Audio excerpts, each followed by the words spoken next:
Chapter Summary: Diversity of Microbes, Fungi, and Protists. Welcome back to Concepts of Biology. We'll continue to review Section 13.1, Prokaryotic Diversity. Prokaryotes existed for billions of years before plants and animals appeared. Microbial mats are thought to represent the earliest forms of life on Earth, and there is fossil evidence called stromatolites of their presence about 3.5 billion years ago. During the first 2 billion years, the atmosphere was anoxic and only anaerobic organisms were able to live. Cyanobacteria began the oxygenation of the atmosphere. The increase in oxygen concentration allowed the evolution of other life forms. Prokaryotes, domains archaea and bacteria, are single-celled organisms lacking a nucleus. They have a single piece of circular DNA in the nucleoid area of the cell. Most prokaryotes have cell wall outside the plasma membrane. Bacteria and archaea differ in the composition of their cell membranes and the characteristics of their cell walls. Bacterial cell walls contain peptidoglycan. Archaean cell walls do not have peptidoglycan. Bacteria can be divided into two major groups, gram-positive and gram-negative. Gram-positive organisms have a thick cell wall. Gram-negative organisms have a thin cell wall and an outer membrane. Prokaryotes use diverse sources of energy to assemble macromolecules from smaller molecules. Phototrophs obtain their energy from sunlight, whereas chemotrophs obtain it from chemical compounds. Infectious diseases caused by bacteria remain among the leading causes of death worldwide. The excessive use of antibiotics to control bacterial infections has resulted in resistant forms of bacteria being selected.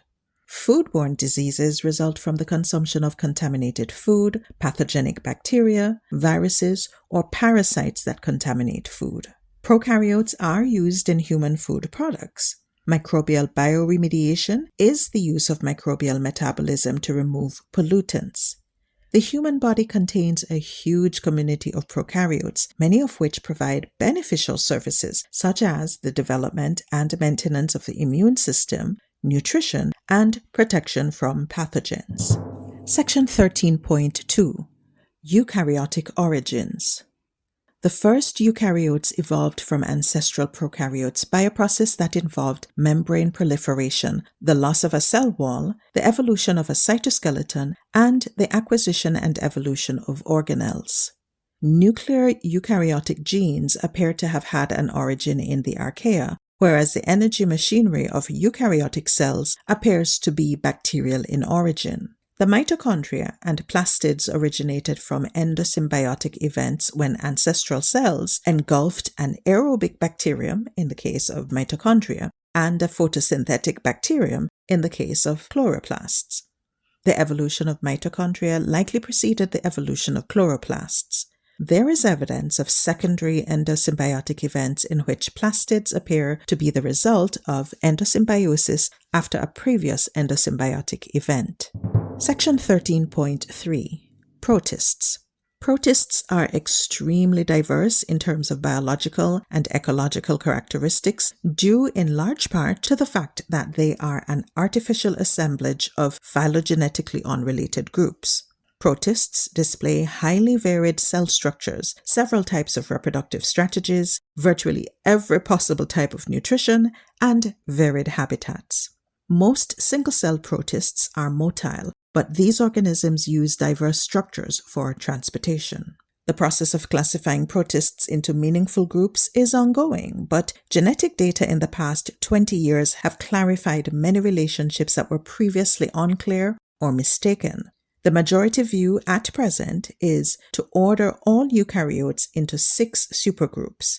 The goal of this classification scheme is to create clusters of species that all are derived from a common ancestor. Section 13.4, Fungi. Fungi are eukaryotic organisms that appeared on land over 450 million years ago. They are heterotrophs and contain neither photosynthetic pigments such as chlorophylls nor organelles such as chloroplasts. Because they feed on decaying and dead matter, they are saprobes. Fungi are important decomposers and release essential elements into the environment. External enzymes digest nutrients that are absorbed by the body of the fungus called a thallus. A thick cell wall made of chitin surrounds the cell. Fungi can be unicellular as yeasts or develop a network of filaments called a mycelium, often described as mold. Most species multiply by asexual and sexual reproductive cycles and display an alternation of generations. The divisions of fungi are the Chytridiomycota, Zygomycota, Ascomycota, Basidiomycota, Glomeromycota, and the Deuteromycota, a polyphyletic group. Fungi establish parasitic relationships with plants and animals. Fungal diseases can decimate crops and spoil food during storage. Compounds produced by fungi can be toxic to humans and other animals. Mycoses are infections caused by fungi. Superficial mycoses affect the skin, whereas systemic mycoses spread through the body. Fungal infections are difficult to cure.